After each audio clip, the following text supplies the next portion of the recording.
And we're live. Here we go. All right. So, welcome everyone. This is the Gestalt Media Family Cocktail Hour. This is our first time trying this, so bear with us. And I am Jason Stokes. I'm the owner of Gestalt Media. And this is David Allen Voiles, who you have seen in such hits as The 13th Day of Christmas and Other Tales of Yuletide Horror, and the upcoming Tales from the Hearse anthology, which I'm excited about. How you doing, David? Very good. Very good. Awesome. Cool. So, really, we're just going to hang out for a little while. So, kind of like we were doing just a few minutes ago. And we're going to give the fans a chance to ask questions or talk if they want to. And we'll just wing it. Absolutely. Really. Yeah. Well, I don't know. For me, even though these are weird times, there's no doubt about it. These are very, very weird times. But I have been kind of reclusive here in my little writing loft. So life hasn't, I have to confess, I haven't been affected that much. I've been fortunate, very fortunate. But I fortunately get to write a lot. So that's been a good thing. So I'm on schedule, and we're ready to put out some new stuff that I hope people are going to be anxious to read. The Tale from the Hearse just finished editing the last story. So all I need to do now is write the introduction, and I'm really happy about it. I'm really pleased. I liked all the stories in The 13th Day of Christmas. Felt they were really good stories. And when I had these other ones to tell, it was kind of a hodgepodge of different kinds of stories from different places. Some were literally from the hearse, because I don't know if all the folks that might even end up listening know that I had a ghost tour service, and actually with a 1972 Cadillac hearse would cart people around in them and tell ghost stories, take them to cemeteries and take them to haunted spots. And so that was the whole idea of having Tales from the Hearse. So, well, to be honest, only one story is actually one of the stories that came from those that I told in the hearse. But they're all inspired. They're all kind of neat things that now have come from the hearse. And I'm really excited about them. I'm really feeling good as I've edited these and worked on them. Some were stories that I wrote for a Halloween party. Oh, cool. And that was kind of because I have kind of a crazy Halloween party every year, and different themes, but stories are always a big part of it. And we invite our guests to come in and tell stories or sing songs that have stories, any kind of Halloween thing. And we go over the top with decorations and props and crazy stuff. So I've always had stories involved in that. So some of the stories that are in Tales from the Hearse came from that, but they needed to be worked up a little bit. So I'm really, really happy with the final results of what things are looking like with that. Yeah, I'm excited to read it. Unfortunately, I get to be first in line. Yeah, that's right. For that, so that's a cool part. But I've heard your Halloween parties are not to be missed. That's absolutely right. So it's a small group, but it's different because we can't house a lot of people. But we put things outside. Inside, we even have a walk through the woods, typically, if the weather's right, and we can have a lot of fun with that. So yeah, the Halloween parties have been definitely an inspiration over the years.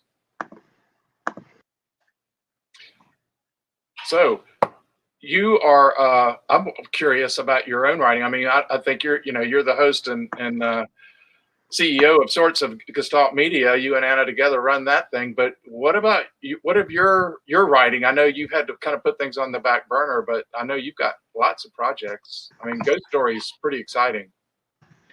Well, I think I thought I had a show the other day where I was talking about, but I have 8 novels at the moment that are plotted and in varying levels of written.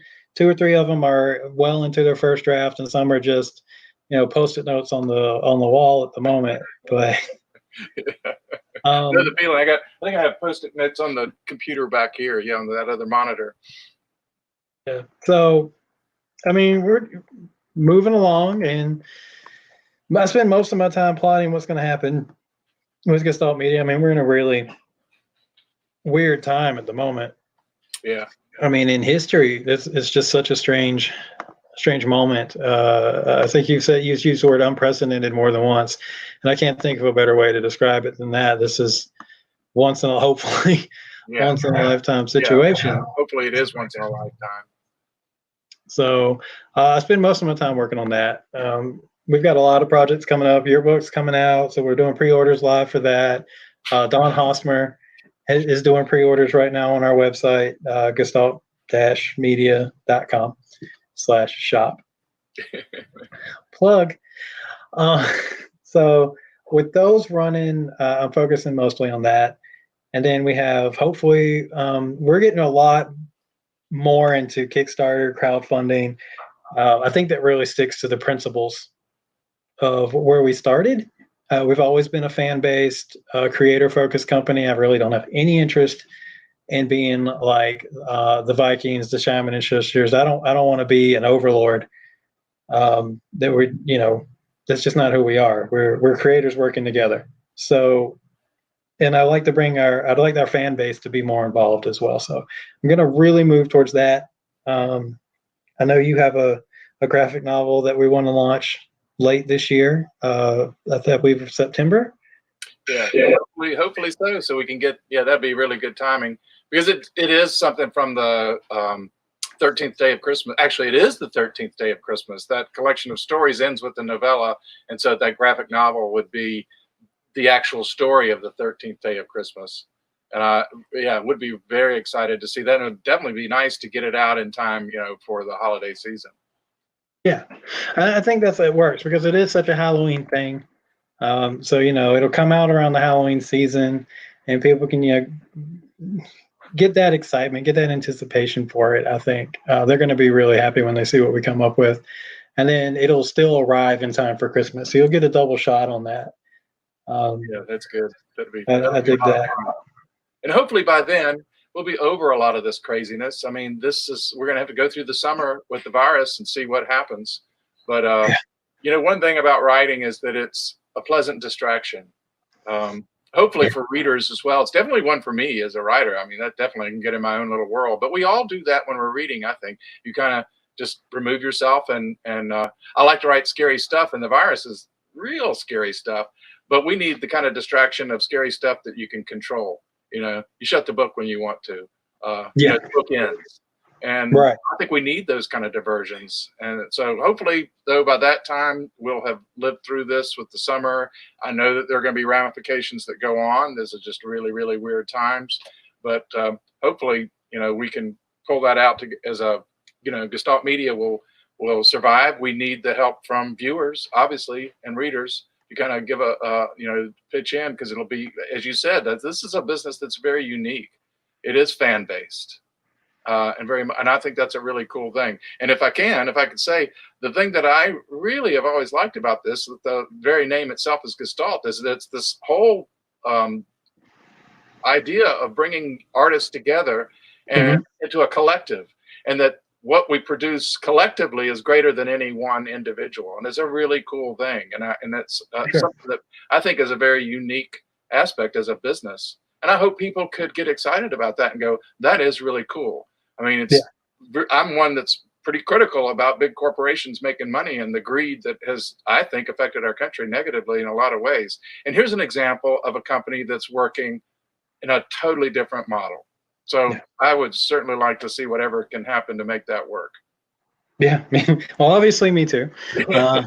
I'm super invested in seeing this company work. But no, it's because of that. It's because our goal, and I try to do this. We focus the Facebook group. If nobody's been to that yet, oh, hey, Colleen. The big focus on our Facebook group takes us away from the company. We don't really advertise there a lot. It's about creators and artists and the fans that follow them and appreciate that. And it's about lifting each other up. And it's about, mutual exposure and just telling you did a good job, being able to share what you're proud of. We really try to foster that environment and that community, and that's important to me. Is that this community feels that way, that it feels inclusive, and it's not about selling stuff every 5 minutes. Sure, we want to sell our books. It really makes my day a lot easier when that happens. but it's not what it's all about. It's all about continuing the art, and it's making a better world for creators. We all know, most of us have been in this for years. It's predatory out there. It is not fun, and it's not a good. It's hard to make a living doing this. So we're not answering every question. I'm not making anybody a millionaire, but we are making, at least making it a little more fun and a little easier and a little more fair, I think. Yeah. So, Well, I can say, speaking from the point of view as a writer in Gestalt Media, that there's definitely a much more personal touch. We were just talking, had a conversation you were involved with just a little bit ago, and we're listening to one of our friends, another writer, who just commented on the fact that she's not getting returns on in emails from her publisher. And you know, I don't have that problem. I can talk to you pretty easily, and it's a nice feeling to have. And I think that's because you're kind of committed to the group, to the people that are involved. And it is small, and it's therefore intimate, and therefore much more caring. So that's a pretty good picture. And like I said, hopefully we can pull that thing out and survive this little, you know, this ordeal that we're all going through. But yeah, it's definitely neat. There's some great books from some really cool writers in this group. there are. Every one of our writers. I've made this argument constantly: is that our writers are with us because they believe in the vision that Gestalt Media has. So every week, yourself included, when we met, we laid it out. This is what we're trying to do. It's a little different. It's not this. It's not the same old routine, but we believe in it, and I think they all buy into that. They see that we're trying to make a better situation. But there's not a writer in our stable that could not be a bestseller, and shouldn't be. They all very well should be. They're capable, and these books they're winners. So I mean, I'm excited that they took the chance on us, on a company we're just now a year old, and they took that chance, and we're like, we're going to ride with you, and we're gonna try to do something that hasn't been done before that I've seen. And that means a lot. So yeah, I'll fight for them every day of the week. We have super talented writers that work with us, not for us, and it's great. I mean, I wouldn't have it any other way, to be honest. Yeah, that is really neat.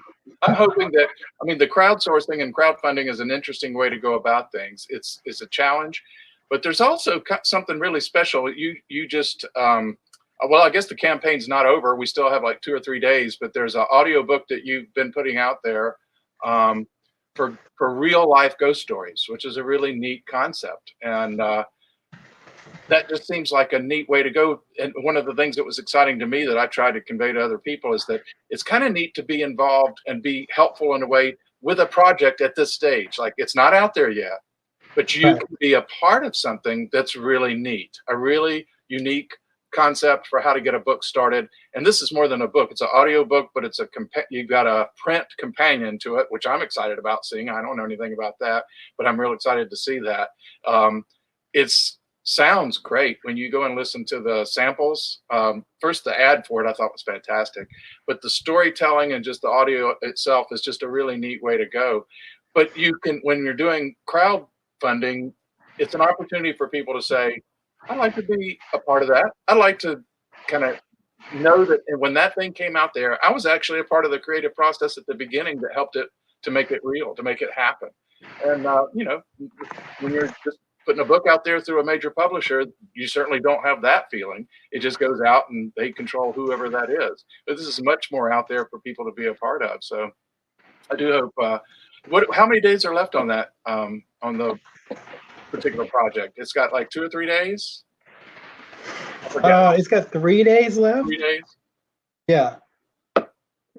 So it's got 3 days, and I think we're well over our goal. Our goal was 500. We're I think 650 now. I mean, with the economy that we have now, with the way that things are, I get that, and you know, there's a sense of panic. So, you know, we kind of stopped pushing in the middle as everything took a weird turn in the world, and it just didn't. It was just bad timing on that. But the project is wonderful, and we've had a lot of support for it. and we got enough support that people have made it happen. So it is going to come out, and I couldn't be more excited about that. And some really cool people have told stories for this, and they've donated their time and they've done interviews for it. And I've never seen anything like this. So we're essentially telling true stories of paranormal experiences told by the people who witnessed them, and that's just it's a more intimate feel. Like you said before, it's kind of what we do. We try to be very personal. Well, who had like fire when people tell ghost stories? I mean, that experience of like everybody sitting around telling a ghost story, and these are some really good ghost stories. So it's really kind of a neat feeling. It seems to me it'd be a real popular thing. So if people just go to Gestalt Media, they can still find the link to the project, right? I'm trying to think. Yes. Is that the easiest way to go? Yes. So if you can go to Gestalt Media, you can go to our Kickstarter page. So we do have a page on there for Kickstarters. And I can actually drop the link to it in the chat right now, because so fans will be able to see that if they want to. And forgive me, I got so much going on. We're very, very busy trying to keep everything running, just trying to keep everybody's head above water. And there it is. So you can go to that link. We have a lot of cool add-ons. So we have original art. I actually created the art for the posters that come with it. So we have 11 by 17 posters. We have earrings that are pretty neat that look like the print companion. Nice. It's a really cool project. I'm really a big fan of it. But what's kind of the timeline as things come out? Well, it is due in September. Okay. So that gives us plenty of time. Good time for Halloween. Huh? The time for Halloween. Very good. That was the idea, yeah. So I was really hoping that we could get something out in time for the Halloween season, give you a little something spooky to get you in the mood. So yeah, there you go. That's neat. That's real neat. Yeah, I'm looking forward to that myself. And one of the other, while we're on here, one of the things I'm talking about, I'm still not sure exactly how many stories or to have a season or not, but one of the things that I'm very much involved with that you've been very supportive of has been the Dark Corners podcast, with those audio horror stories, which are free. And people can definitely click onto those and listen to some pretty neat stuff. The stories are fun. There have been things I've written for some of them from years ago and then reworked a little bit. But the thing that I have to say, I think sets them off is the music. The dark ambient music in the background is really good. I was able to get fortunate enough to hook up with Mombi Ullman, who's an artist in Cary, North Carolina, and his music is just fantastic. So I mean, if you're looking for something to do, and it seems like we're all there, we're all at home, basically quarantined and whatnot, especially at night. Click on the Dark Corners, come to the Gestalt Media page and find Dark Corners, or it's on Apple podcasts and Spotify and a lot of different places. But that's been kind of fun. I never would have done that, I think, without your do something, but stretch a little bit and try something else out. But it's been fun. That's really been a fun thing. Oh yeah. I think, well, the cool thing is the podcast. Sorry, I got so much going on. The timing, there is no good time anymore, where everything is just so hectic. Trying to keep up, but the podcast is something that means a lot, because it's a new angle for us. It's a new way for us to reach an audience. And like, I love publishing as much as the next person, but there's no way to replace that personal touch that you get from hearing a story told. And it's the reason we chose to do the haunted audiobook as well, because it's a whole new experience. Yeah. And I think it makes it very personal, and it gave us a chance to explore some things that are, I don't know, a little away from what we normally do, but I think that all of our creators are interested in. And so we're doing the Dark Corners, which is your bi-weekly podcast of original stories, and we're doing the Into the Unknown. So we get to do explorations into just the weird things that go on in the world. We've done astral projection, we've done telepathy, we've done all kinds of stuff, and I think it's fun. I grew up an X-Files fan.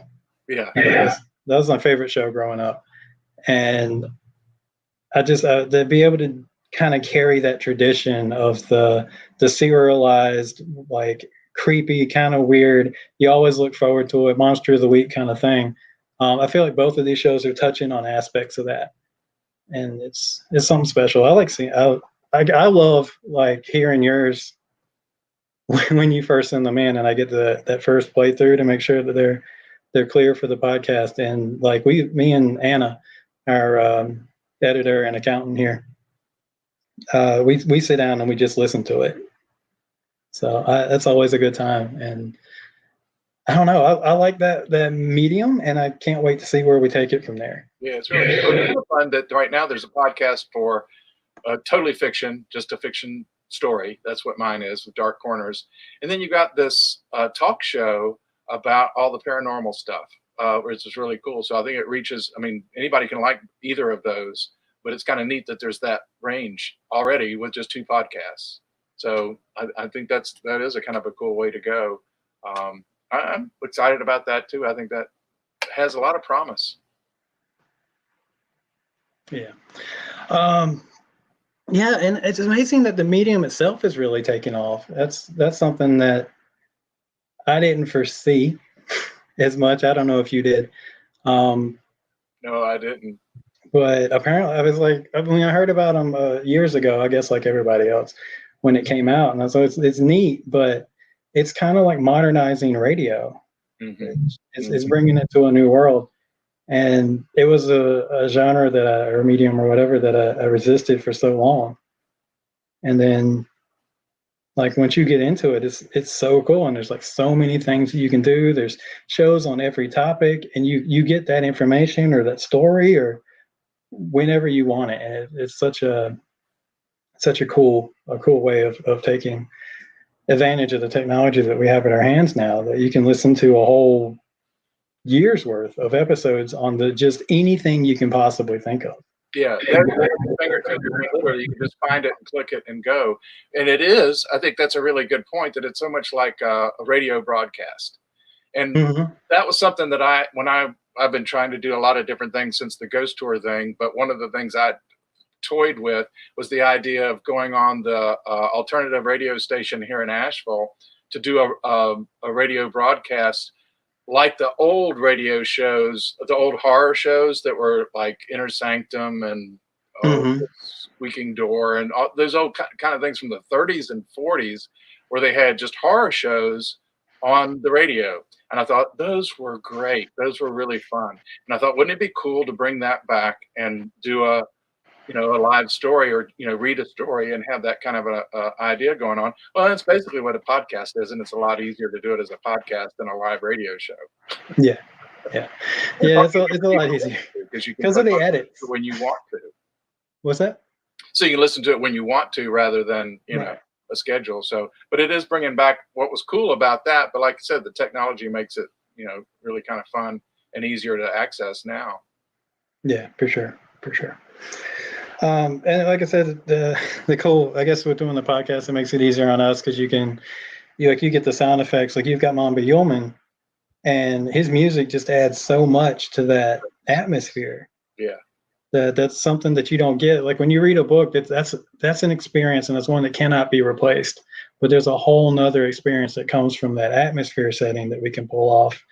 And we got sound effects, and we got the music playing, and you got that very almost sinister voice that you use, and it's like puts you there, and you still get to have the cool imagination of your picturing the characters, which is something that's unique to literature. You can't get in movies and TV, because you get to make what the characters look like, and you get to.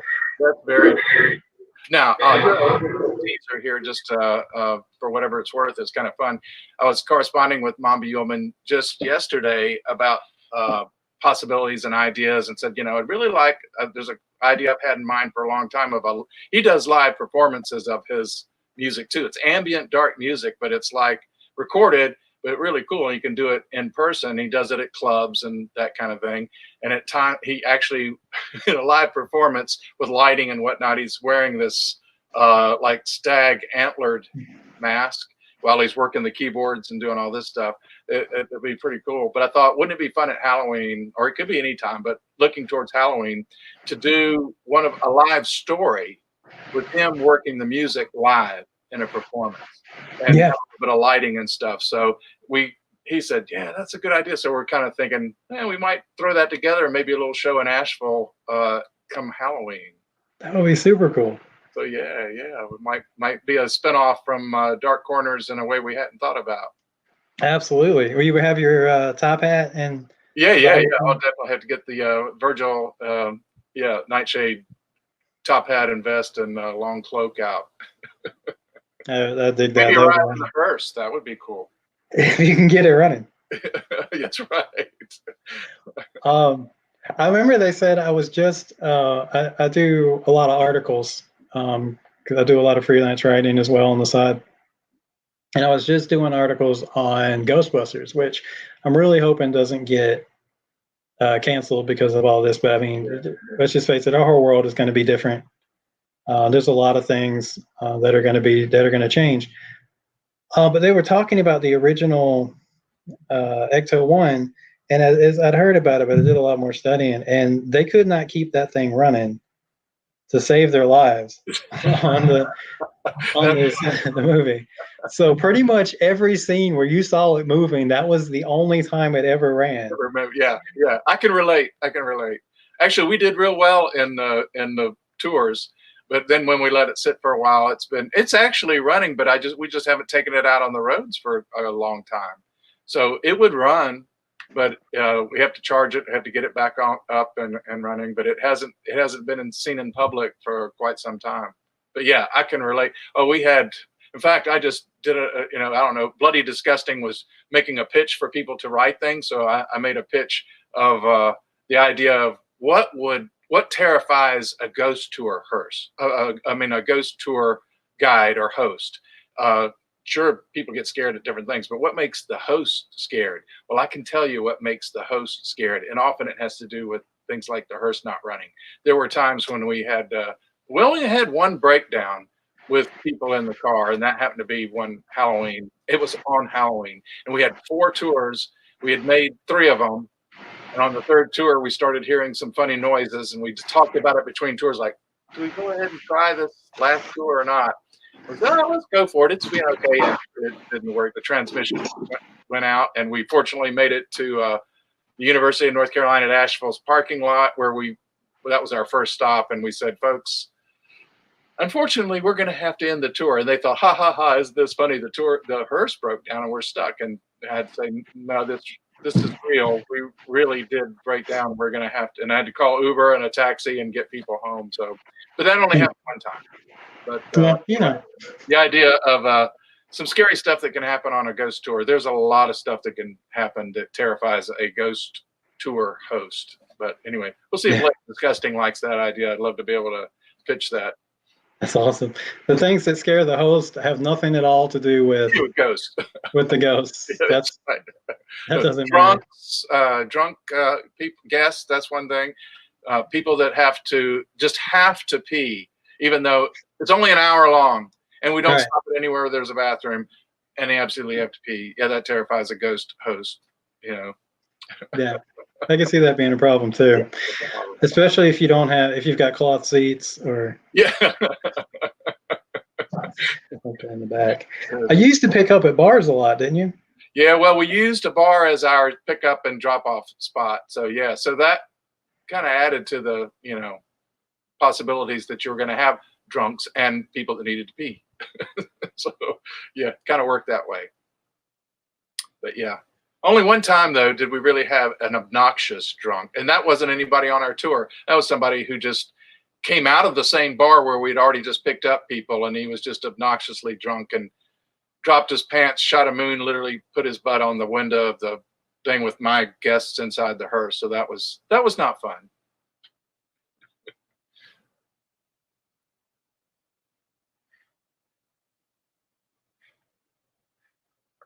believe we've stopped the show.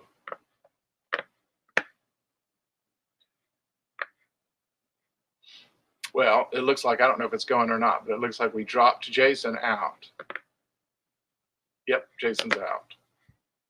Well, we'll end the show with that then, with that little wonderful story, and see what happens.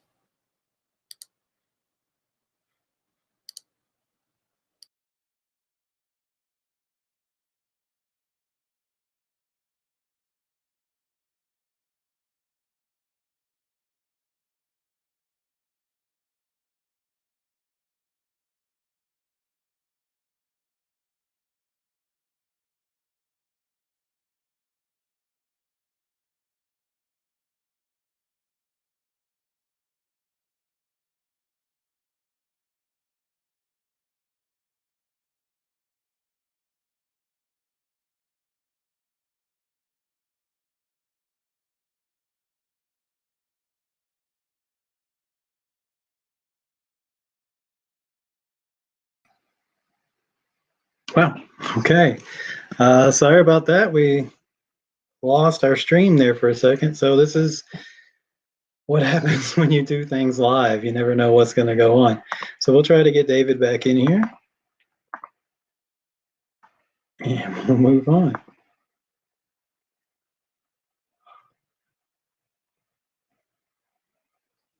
So you never know what's going to go on in the world today. Hopefully everybody's dealing with their own little hiccups a little better. Bear with us.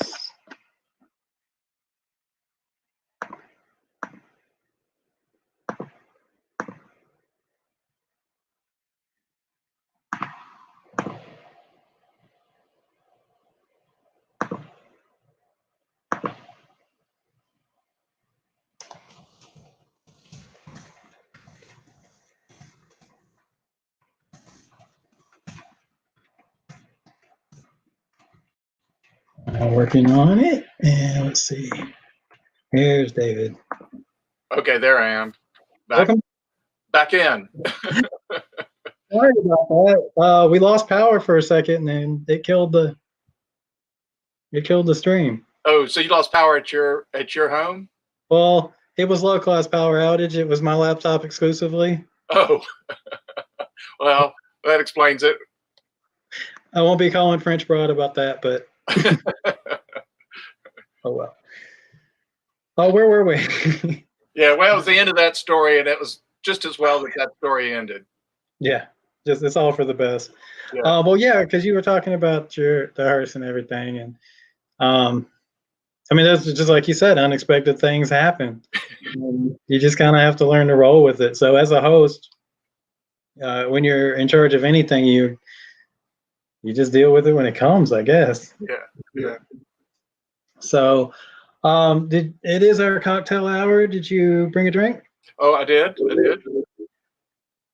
What are you drinking tonight? Cheers. Yep. Quick. Virtual clink. Yeah, that's right. So what are you drinking? That is an ale from it's one of the local Asheville beer. Actually, it is. I'm trying to think of which one it is though. That is Voodoo Ranger Ale from New Belgium. So New Belgium is, we kind of claim it as local, even though they're really somewhere else. But they've got a brewery here, so yeah. But Voodoo Ranger. I got to get my Voodoo dark stuff in when drinking my beers. What do you got there? I have been drinking the modernization of Brass Monkey. So new favorite. The original drink is actually a cocktail history lesson. The original drink that is in the Beastie Boys song is a cocktail in a can, and it's by I don't remember who it's by, but they still make it. They made it at least 2 years ago. They still make it, and it is orange juice, vodka, and dark rum or spiced rum. So if you get the ratios right, it's delicious. If you get it wrong, it is almost impossible to drink. So. Yeah, so you're practicing to get it right. Oh yeah, I've had to make a few just to make sure. It's experiment. Absolutely, yeah. But it's a very smooth drink, and it makes it a little easier to do live video casts, and you don't know what you're gonna. Cocktail hour was a great idea, wasn't it? Yeah. So that's that, I guess. Well, hopefully we'll have our other writers in. I know this was our first one, and it was hard to get everybody together, and also a lot of stuff going on. Everybody's got stuff going on right now, and families and stuff like that. So we get who we can, who's available, and I mean, hopefully we'll do this again. And as people show up and ask questions if they want, or share stories, or however. Hopefully we get some of our fans. We've got great fans at Gestalt Media who I would love to have on, and so we can chat with them and get to know them a little better. So we'll see how it goes. It's a good first run. That was good. Little practice run. We can post it up and see what happens. And I guess people could always ask questions after the fact too. It's going to be on YouTube. Yeah, it's live on YouTube now. So as soon as we end this broadcast, it'll stay. It'll be rewatchable. And I don't know. We'll give a little bit more advance notice next time, and we'll get some guests and see how we do. But I feel like everybody's kind of stuck at home, and you're probably tired of that by now. And we've been doing a lot of people have been doing Zoom meetings just to get some socialization. So this is just another opportunity to extend that and give people something better to focus on than what we all know was there. There's no reason to harp on it. Right. We need the diversion sometimes to take a break from all that and just do something else. Yeah. Just do something else. Anything. Like I've been watching stand-up specials because you need to laugh. Yeah, you do. Yeah. This is unprecedented. This is something that no one knows how to deal with, and we're all under a ton of stress. That's right. Sometimes you just gotta blow off some steam and get away from it for a while. Yeah, that's exactly right. That's right. Well, good first run. Awesome. Let's say cheers. Cheers. Thanks for coming. See you soon. Absolutely. Have a good one, David.